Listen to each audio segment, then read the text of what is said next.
आज के वीडियो में हम 2026 के लिए 4 स्टॉक्स के बारे में बात करेंगे जिन्होंने पिछले कुछ सालों में अच्छा परफॉर्मेंस दिखाया है और वैल्यूएशन पैरामीटर्स पे भी अलाइन करते हैं। बट ये स्टॉक हमारे रेडार पे क्यों है? एक company leading auto lighting supplier है जिसका ROCE 25% प्लस है, बैलेंस शीट लगभग डेट फ्री है। दूसरी company affordable housing finance player है, लो टिकट होम लोन्स पे फोकस्ड है और 4% से ज्यादा का ROA टारगेट करती है। तीसरी कंपनी एक हाई मार्जिन प्लेटफॉर्म बिजनेस है जिसका PE 44x से 28x तक कंप्रेस हुआ है। आखिरी कंपनी एक हॉस्पिटल चेन है जो अपने पेयर्स से कम वैल्यूएशन मल्टीपल्स पे ट्रेड कर रही है। तो चलिए शुरू करें। हमारा पहला स्टॉक है FEM इंडस्ट्रीज। पिछले 3 सालों में कंपनी की सेल्स लगभग 1.5x और नेट प्रॉफिट 2.2x हुआ है। प्रॉफिट ग्रोथ का मेन रीजन था flat to positive margin growth जो 12% से बढ़कर 13% हुए, मेनली मैन्युफैक्चरिंग कॉस्ट कम होने से। FEM का पेयर कंपैरिजन अगर देखें तो FEM इंडस्ट्रीज की 3 ईयर सेल्स ग्रोथ 15% है जो उनो मिंडा 26% और लूमैक्स ऑटो 34% से नीचे। इसके बावजूद उनो मिंडा, लूमैक्स और वैरॉक 48 से 66x PE और 1.35 से 1.8x PEG पर ट्रेड कर रहे हैं, जबकि FEM का PE 26.9x और PEG सिर्फ 0.9x है जो रिलेटिवली अट्रैक्टिव वैल्यूएशन को हाईलाइट करता है। ये इंडिया की लीडिंग ऑटोमोटिव लाइटिंग और मिरर मैन्युफैक्चरिंग कंपनीज में से एक है। Company headlamps, tail lamps, indicators, fog lamps, rear view mirrors और प्लास्टिक मोल्डेड पार्ट्स बनाती है। फर्स्ट हाफ फाइनेंशियल ईयर 26 में कंपनी का 47.8% रेवेन्यू ऑटोमोटिव LED लाइटिंग से आया, जबकि ट्रेडिशनल ऑटोमोटिव लाइटिंग से 27%, 10.8% रेयर व्यू मिरर्स और 9% प्लास्टिक मोल्डेड प्रोडक्ट्स से आया। कंपनी के क्लाइंट बेस में लीडिंग ऑटोमोबाइल प्लेयर शामिल हैं जैसे कि Honda, TVS, Tata Motors, Mahindra. और इसके रिजल्ट्स को एनालाइज करते हैं तो Q2 फाइनेंशियल ईयर 26 में कंपनी की सेल्स 17% ईयर ऑन ईयर बढ़कर 715 CR रही, जिसका major driver TVS, Royal Enfield और यामाहा जैसे की OEM क्लाइंट से आया स्ट्रॉन्ग डिमांड था। Operating profit 22% year on year बढ़कर 99 CR हो गया, जबकि मार्जिन्स 100 BPS एक्सपैंड होकर 14% पे आ गए। मैनेजमेंट के मुताबिक ये margin improvement higher LED lighting product mix और बढ़ती सेल से आने वाले ऑपरेटिंग लेवरेज का रिजल्ट है और वो आगे भी 14% ऑपरेटिंग मार्जिन को सस्टेन करने को लेकर कॉन्फिडेंट है। नेट प्रॉफिट भी 28% ईयर ऑन ईयर बढ़कर 64 CR रहा और नेट मार्जिन्स 8.2% से बढ़कर 9% हो गए। ग्रोथ आउटलुक की बात करते हैं। FEM ने पिछले 2 साल में कैपेक्स फाइनेंशियल ईयर 23 के 54 CR से फाइनेंशियल ईयर 25 में 138 CR तक बढ़ाया, जो लगभग 37% CAGR दिखाता है। Q2 कॉन कॉल में मैनेजमेंट ने टू व्हीलर इंडस्ट्री अपस्विंग और फाइनेंशियल ईयर 27 के लिए 15 से 20% रेवेन्यू ग्रोथ गाइडेंस दिया, जिसके ग्रोथ ड्राइवर होंगे rising LED content, new model launches और EV OEM additions. Cash flow statement देखें तो फाइनेंशियल ईयर 25 में कैश फ्रॉम ऑपरेशन 73% बढ़कर 233 CR रहे। इस पे रिसीवेबल्स और इन्वेंट्री ने प्रेशर डाला। कंपनी का CFO to net profit ratio financial year 24 के 81% से बढ़कर फाइनेंशियल ईयर 25 में 114% पे आ गया, जो कंपनी का बेटर कैश रियलाइजेशन दिखाता है। और अब फर्स्ट हाफ में ये रेशियो 78% रहा। प्रोमोटर्स ने फाइनेंशियल ईयर 25 में अपनी होल्डिंग 66.56% से घटाकर 58.96% और सितंबर 25 तक 54.51% कर दी, जबकि इसी दौरान FIIs और DIIs का स्टेक बढ़ा है। 18 सितंबर 2025 को भी प्रोमोटर ने ओपन मार्केट में लगभग 4.45% स्टेक सेल किया और इसके बाद भी स्टॉक अपने अप ट्रेंड को कंटिन्यू करता रहा। मतलब मार्केट ने इसे नेगेटिवली नहीं देखा। रिस्क एंड चैलेंजेस पे नजर डालें तो FEM का बिजनेस हाईली कॉन्सेंट्रेटेड है। फर्स्ट हाफ में top 3 clients TVS, Honda, Yamaha ने मिलकर लगभग 72% रेवेन्यू कंट्रीब्यूट किया। अगर कोई बड़ा OEM ऑर्डर कम करे, सप्लायर चेंज करे या बैकवर्ड इंटीग्रेट हो तो रेवेन्यू पर डायरेक्ट इंपैक्ट पड़ेगा। कंपनी की डिमांड ऑटो सेल्स से डायरेक्टली लिंक्ड है, इसलिए ऑटो साइकिल डाउन होने पर कंपनी के लिए टॉप लाइन ग्रोथ मुश्किल हो जाएगी। हमारा दूसरा स्टॉक है आधार हाउसिंग फाइनेंस। कंपनी का रेवेन्यू फाइनेंशियल ईयर 22 से 25 में 1.8x ग्रो हुआ, जबकि financing profit 2.1x 2x jump हुआ। Employ cost as a percentage of revenue gradual moderation दिखाती है, जिसका पॉजिटिव इंपैक्ट फाइनेंसिंग मार्जिन पर हुआ है, जो 400 BPS एक्सपैंड हुआ। नेट प्रॉफिट भी 2x इंक्रीज हुआ, indicating steadily improving profitability as scale built up. ये कंपनी EWS यानी कि इकोनॉमिकली वीकर सेक्शन और LIG यानी कि लोअर इनकम ग्रुप कस्टमर्स को अफोर्डेबल होम लोन्स प्रोवाइड करती है, जिसमें as a financial year 25 55% loan salaried employee ने लिए थे। आधार हाउसिंग के लोन बुक का 73% होम लोन से आता है, जबकि 27% माइक्रो LAP यानी कि लोन अगेंस्ट प्रॉपर्टी होता है। Q2 फाइनेंशियल ईयर 26 तक कंपनी के पास 22 स्टेट्स में 611 ब्रांचेस और 3.15 लाख प्लस एक्टिव कस्टमर्स हैं, जिसमें मेजॉरिटी टियर 4 या टियर 5 जैसे डीपर मार्केट्स में ऑपरेट करते हैं। कंपनी के कुछ की मैट्रिक्स देखें तो AUM, जो कि कंपनी के टोटल दिए गए लोन्स का साइज दिखाता है, फर्स्ट हाफ में 21% ईयर ऑन ईयर बढ़ा। वहीं पे डिसबर्समेंट, जो कि एक पीरियड में कस्टमर्स को रिलीज किए गए नए लोन अमाउंट्स को रिप्रेजेंट करता है, first half 16% year on year बढ़ा। वहीं पे AUM वर्सेस डिसबर्समेंट्स ग्रोथ को देखें तो फाइनेंशियल ईयर 24 के 23% AUM ग्रोथ के मुकाबले first half of financial year 26 में 21% पे सॉफ्टनिंग दिखती है, जबकि डिसबर्समेंट्स भी 20% से 16% पे आकर लगभग 4 पॉइंट स्लिप हुए। फाइनेंशियल ईयर 24 में AUM डिसबर्समेंट ग्रोथ गैप 3% था, जो financial year 25 and first half of financial year 26 में बढ़कर 5% हो गया। मैनेजमेंट के मुताबिक Q2 of financial year 26 sequentially थोड़ी स्लो थी ड्यू टू लॉन्ग मॉनसून और कुछ सेंसिटिव रीजन्स में अंडरराइटिंग कॉशन की वजह से। नेट इंटरेस्ट मार्जिन ये बताता है कि कंपनी लोन पर कितना मार्जिन कमा रही है। Q2 फाइनेंशियल ईयर 25 और Q2 फाइनेंशियल ईयर 26 दोनों में आधार हाउसिंग का NIM 5.9% पर स्टेबल रहा। यील्ड थोड़ी गिरी,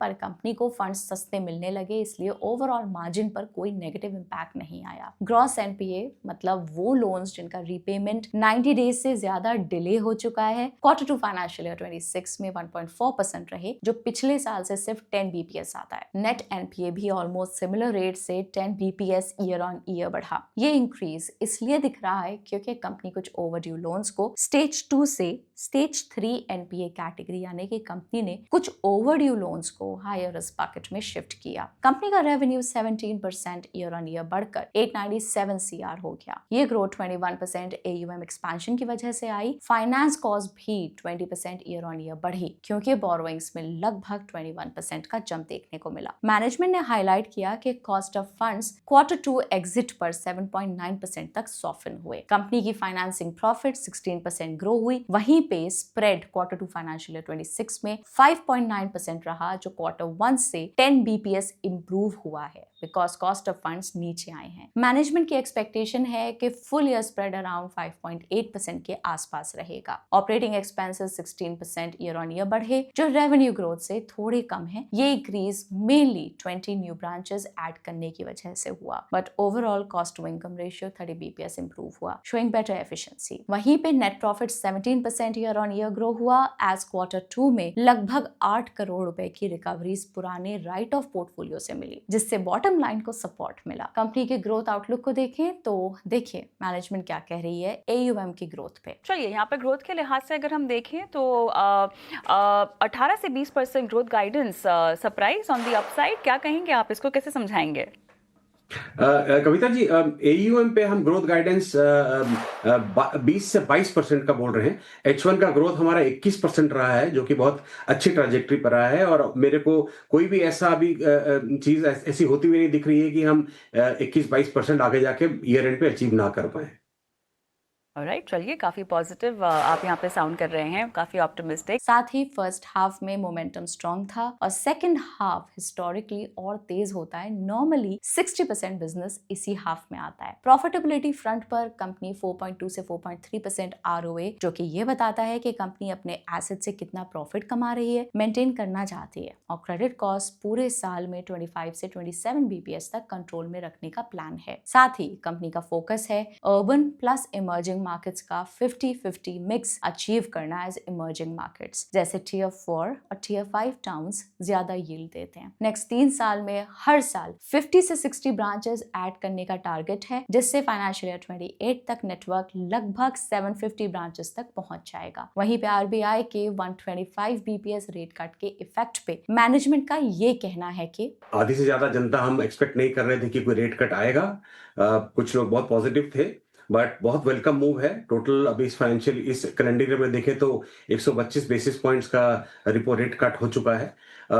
इसका सीधा इम्पैक्ट एंड यूजर पे होता है। अगर हमारा एंड यूजर कस्टमर जिसने हमसे हाउसिंग लिया हुआ है, इवेंचुअली जैसे जैसे हमको बेनिफिट पास होता है रिपो रेट कट का, इवेंचुअली कस्टमर को पास होता है। मैं आपको ये बता दूं कि 75% जो हमारी बुक है, हमारी 27,600 करोड़ की बुक है एज ऑफ सितंबर, 75% इसकी बुक फ्लोटिंग रेट पे है। फ्लोटिंग रेट का ये मतलब हुआ कि सारे कस्टमर जो बेनिफिट है ये 75% कस्टमर्स को पास ऑन हो जाएगा with a lag of couple of months. थोड़े 2 महीने लगते हैं ऑपरेशनलाइज करने में, बट ये इवेंचुअली कस्टमर को पास ऑन हो जाएगा। वहीं कंपनी के की रिस्क को अगर देखें तो आधार हाउसिंग का 44% लोन बुक सेल्फ एम्प्लॉयड और लार्जली इनफॉर्मल इनकम बोरोवर्स से आता है, जिनकी इनकम वॉलेटाइल होती है। इकोनॉमिक स्लोडाउन्स इनकी रीपेमेंट एबिलिटी को इम्पैक्ट कर सकते हैं। हमारा तीसरा स्टॉक है Indian energy exchange. Indian energy exchange stock का नाम सुनते ही आपको रीसेंट फॉल और डीकपलिंग न्यूज याद आ रही होगी, राइट? आईईएक्स का स्टॉक एक टाइम 208 से 210 की रेंज में था, लेकिन जैसे ही सीईआरसी यानी कि सेंट्रल इलेक्ट्रिसिटी रेगुलेटरी कमीशन ने मार्केट कपलिंग अनाउंस किया, स्टॉक में लगभग 30% तक का करेक्शन आ गया। मार्केट कपलिंग का मतलब सारे पावर एक्सचेंजेस के ऑर्डर्स एक जगह कलेक्ट होंगे और पूरे देश के लिए एक ही प्राइस बनेगा, यानी कि आईईएक्स का प्राइस डिस्कवरी वाला मोनोपोली एज कम हो सकता है और कंपेटिटर्स को फेयर चांस मिल सकता है। पिछले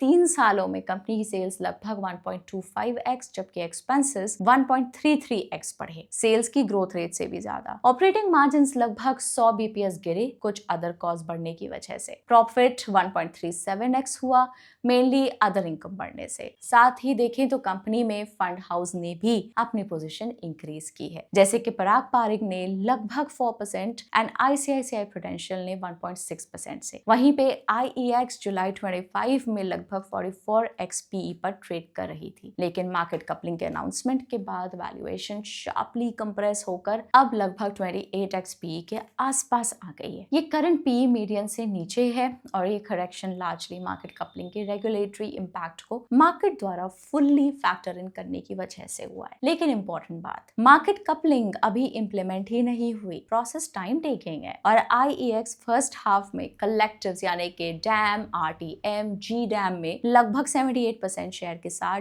डोमिनेंट प्लेयर बनी हुई है। तो फिर सवाल ये है कि ये रेगुलेशन बिजनेस को कैसे इंपैक्ट करेगा, क्या रेवेन्यू मॉडल बदलेगा और फ्यूचर आउटलुक क्या है? तो चलिए सबसे पहले समझते हैं कि आईईएक्स आखिर करती क्या है। ये एक ट्रेडिंग प्लेटफॉर्म है जहां इलेक्ट्रिसिटी की फिजिकल डिलीवरी होती है। कंपनी के अलग अलग बिजनेस सेगमेंट की बात करें तो पहला है डैम यानी कि डे अहेड मार्केट। ये आईईएक्स का सबसे बड़ा हिस्टोरिकली सबसे इंपॉर्टेंट सेगमेंट है। यहाँ अगले दिन की इलेक्ट्रिसिटी की बाइंग सेलिंग होती है और ये कंपनी के टोटल वॉल्यूम का 35% कंट्रीब्यूट करता है। दूसरा है आरटीएम यानी कि रियल टाइम मार्केट। इसको सिंपल शब्दों में लास्ट मिनट पार मार्केट बोल सकते हैं। यहाँ बिजली डिलीवरी से सिर्फ 1 घंटा पहले ट्रेडिंग होती है। सोलर और विंड जैसे रिन्यूएबल सोर्सेज की अनप्रेडिक्टेबिलिटी मैनेज करने के लिए आरटीएम बहुत क्रिटिकल है और क्वार्टर 2 ऑफ फाइनेंशियल ईयर 26 में 36% वॉल्यूम शेयर के साथ आरटीएम आईईएक्स का लार्जेस्ट सेगमेंट बन गया। फिर टैम में 11 दिन से 3 महीने के पावर कॉन्ट्रैक्ट्स ट्रेड होते हैं और green market and renewable energy certificate से कंपनीज अपने रिन्यूएबल एनर्जी आरपीओ यानी कि रिन्यूएबल परचेस ऑब्लिगेशन टारगेट्स पूरे करती हैं। साथ ही कंपनी के 2 सब्सिडरी भी हैं, IGX which is Indian gas exchange, ये इंडिया का फिजिकल गैस ट्रेडिंग एक्सचेंज है जिसमें क्वार्टर 2 फाइनेंशियल ईयर 26 में 37% वॉल्यूम ग्रोथ और 57% पैट जंप हुआ। वहीं पे आईसीएक्स यानी कि इंटरनेशनल कार्बन एक्सचेंज, ये इंडिया का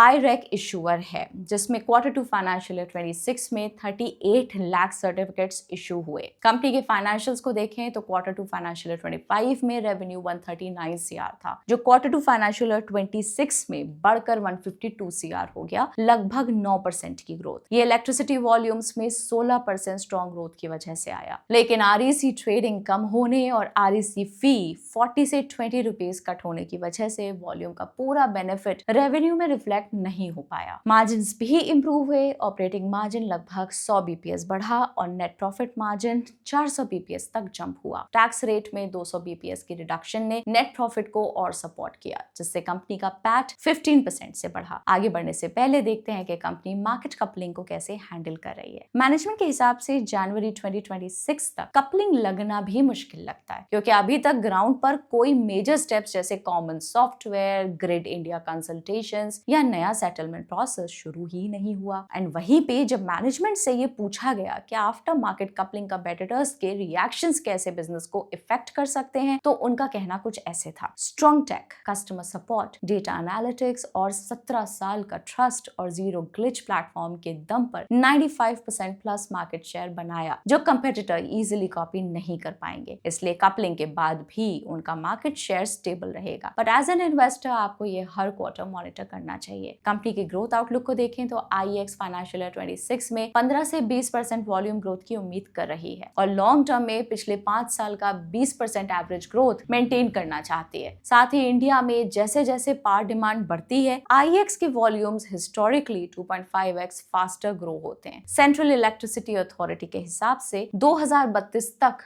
पीक पावर डिमांड 366 गीगावाट और टोटल कंजम्पशन 2500 BU तक पहुंच सकता है। यानी कि लॉन्ग टर्म में इलेक्ट्रिसिटी डिमांड की तेजी आईएक्स की वॉल्यूम ग्रोथ को स्ट्रॉन्ग सपोर्ट दे सकती है। वहीं पे कैश फ्लो देखें तो कंपनी का सीएफओ फाइनेंशियल ईयर 25 तक अच्छी पोजीशन में पहुंच गया था और सीएफओ टू पैट भी 104% था। बट फर्स्ट हाफ में 443 सीआर की आउटफ्लो होने की वजह से फर्स्ट हाफ का सीएफओ नेगेटिव हो गया, जिसकी वजह से सीएफओ बाय पैट भी नेगेटिव 3.5% तक स्लिप हुआ। कंपनी के रिस्क देखें तो आईएक्स के लिए रिस्क मार्केट कपलिंग का है। यदि इंप्लीमेंट होता है तो डैम सेगमेंट में कंपटीशन बढ़ सकता है, जो कि कंपनी का टोटल वॉल्यूम का 35% है। साथ ही आईएक्स एक ही टेक्नोलॉजी से ज्यादा ट्रांजैक्शंस हैंडल कर लेती है, इसलिए ज्यादा वॉल्यूम होने पर मार्जिन्स हाई रहते हैं। पर अगर टॉप लाइन स्लो हो गई तो स्ट्रॉन्ग मार्जिन्स के बावजूद प्रॉफिट्स पर प्रेशर आ सकता है। और हमारा आखिरी स्टॉक है नारायण हृदयालय। पिछले 3 सालों में कंपनी की सेल्स लगभग 1.5x और नेट प्रॉफिट 2.3x हुआ है। प्रॉफिट ग्रोथ का मेन रीजन था मार्जिन एक्सपेंशन, जो 18% से बढ़कर 24% हुआ। मेनली रॉ मटेरियल कॉस्ट और मैन्युफैक्चरिंग कॉस्ट कम होने और ऑपरेटिंग लेवरेज के एडवांटेज की वजह से। नारायण का लगभग 45x P broader hospital peer group के कंपैरिजन में नीचे पोजीशन है। कंपनी का पीईजी रेशियो लगभग 1.45 भी पीयर्स के मुकाबले लोअर दिखता है, क्योंकि नारायण की 3 year profit growth industry players के कंपैरिजन में नोटिसेबली स्ट्रॉन्गर रही है। कंपनी की बात करें तो ये एक लीडिंग हेल्थ केयर कंपनी है जो अफोर्डेबल प्राइस पे high quality health care services provide करती है। नारायण इंडिया में 18 हॉस्पिटल्स, 2 हार्ट सेंटर्स और 20 क्लिनिक्स ऑपरेट करती है और इंटरनेशनल लेवल पे केमन आइलैंड्स में भी 2 हॉस्पिटल्स चलाती है। कंपनी की टोटल बेड कैपेसिटी 5,915 बेड्स की है। साथ ही इंडिया हॉस्पिटल्स का एवरेज रेवेन्यू पर ऑपरेटिंग बेड भी स्ट्रॉन्ग इंप्रूव हुआ। क्वार्टर 2 फाइनेंशियल ईयर 25 के 15.3 मिलियन रुपीस से बढ़कर क्वार्टर 2 फाइनेंशियल ईयर 26 में 17.5 मिलियन रुपीस हो गया, जो बेटर रियलाइजेशंस को रिफ्लेक्ट करता है। देखिए इस पे मैनेजमेंट क्या कह रही है। Whether it is ARPOB or average revenue per patient, it is driven by the market in which we are operating. So therefore, certain markets have a slightly higher ARPOB and certain markets have a lower ARPOB. So one of the factors that will determine our realization profile will be where we are able to operate. The second factor which will determine is the type of surgeries or type of facilities we are able to provide. So, for example, some of the large hospitals that we are going to set up, we are going to do a lot of advanced work. The other hospitals which we are setting up will be super specialties, but they will not be doing the kind of very high-end advanced work which our large hospitals flagships do. Company के financials देखें तो नारायणा का Q2 financial year 26 में revenue 20% grow हुआ, mainly higher realisations, better case mix और payer mix optimisation की वजह से। मैनेजमेंट ने कहा है कि क्वार्टर में हॉस्पिटल नेटवर्क ने ज्यादा हाई एंड प्रोसीजर्स किए, इंक्लूडिंग रोबोटिक कार्डियक सर्जरीज, जिसकी वजह से पर पेशेंट रियलाइजेशन इंप्रूव हुआ और इसका पॉजिटिव इम्पैक्ट मार्जिन्स पर भी दिखा, जो year on year 100 BPS improve हुए। देखिए मार्जिन्स पे मैनेजमेंट का क्या कहना है। I don't think there were tailwinds that may not repeat again, but there are continuous headwinds that the industry keeps facing. So, to that extent, I don't want to give a forward guidance on whether the margins are normalized. But what I can definitely say is that for that revenue throughput that we achieved, the cost base that we have achieved, we can sustain, subject to any headwinds that may come. Depending on how, there are various, like for example, the new labor law has got passed. We are still assessing the impact of that.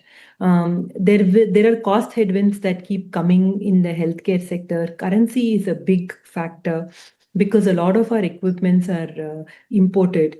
So there are many headwinds that come, but I would definitely say that the cost base for Q2 is normalized. Despite higher interest and depreciation, PAT लगभग 29.6% grow हुआ, क्योंकि operating level पे company की performance काफी strong रही। वहीं पे company की ग्रोथ आउटलुक देखें तो कंपनी फाइनेंशियल ईयर 26 से 28 में 28 में लगभग 3000 करोड़ इन्वेस्ट करेगी, मेनली कैपेसिटी एक्सपेंशन के लिए। अगले 3 से 4 सालों में 1500 से ज्यादा नए बेड्स ऐड होंगे और फाइनेंशियल ईयर 30 तक टोटल कैपेसिटी 7600 प्लस बेड्स की टारगेट है। ग्रोथ का मेजर ध्यान बैंगलोर, कोलकाता, रायपुर जैसे मार्केट्स पर है। कंपनी का कैश फ्लो देखें तो नारायणा हेल्थ का ऑपरेटिंग कैश फ्लो स्ट्रॉन्ग रहा है और कंपनी लगातार अपने प्रॉफिट्स को कैश में कन्वर्ट कर पा रही है। ये CFO बाय पैट रेशियो में क्लियरली दिख रहा है, जो फर्स्ट हाफ में 152% तक जंप हो गया। वहीं पे रिसीवेबल्स में आउटफ्लो हुआ, लेकिन पेबल्स से 60 CR का इनफ्लो मिला, जिसने ओवरऑल ऑपरेटिंग कैश को स्ट्रॉन्ग बनाए रखा। कंपनी के कुछ रिस्क देखें तो कंपनी का 62% रेवेन्यू सिर्फ बैंगलोर और कोलकाता हॉस्पिटल से आता है, जो कंपनी के लिए कंसंट्रेशन रिस्क क्रिएट करता है। साथ ही कंपनी ने जो कैपेक्स प्लान किया है उसमें से 80% फंडिंग सिर्फ डेट से आएगी। ये कंपनी के मार्जिन्स और लेवरेज को प्रेशर में डाल सकता है, जो वर्किंग कैपिटल पे प्रेशर डालेगा। देखिए मैनेजमेंट क्या कह रही है। If you look at our capex